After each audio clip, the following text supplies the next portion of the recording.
I was trying to help somebody once. I could see that they were going down the wrong path. I could see what they were doing was destructive.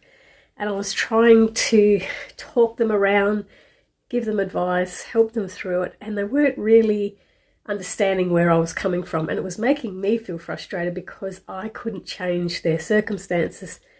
And it was out of pure intention of love and caring for this person that I was trying to help them. And it was getting to a point of I was so frustrated because they just were continuing to go down the same path.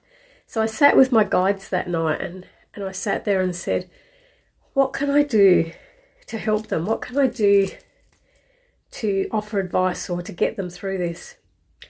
And the message that came back to me from my guides was, now you know what it's like for us when we're trying to get you to do something. It's not what I was expecting to hear. I was hoping for advice on what to do, but they turned it around to show me that I do exactly the same thing when my guides are trying to point me in a direction. It's not so much they're trying to control my life, they're trying to help me get back to my inner self so that I align with where I'm meant to be going.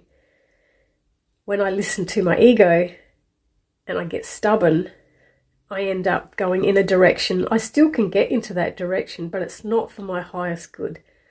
And it's not until I go through it and realize, hey, this wasn't exactly right for me.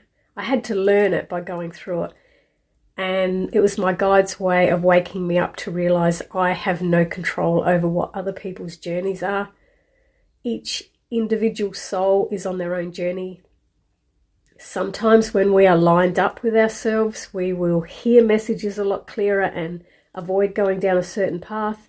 And other times when we are listening to the ego and being totally stubborn, we have to actually go through something, make a choice before we make the realization this isn't working for my highest good. So, great lesson for me that I learned years ago. Quieten down my ego. I'm not in control of other people's lives. And to save me getting frustrated was just to be, I could be there for support and I could be there for love, but I can't control the decisions of other people. And as much as it can hurt for me to watch somebody go through something that's very destructive for them, it's part of their journey. It's part of their own discovery and not mine.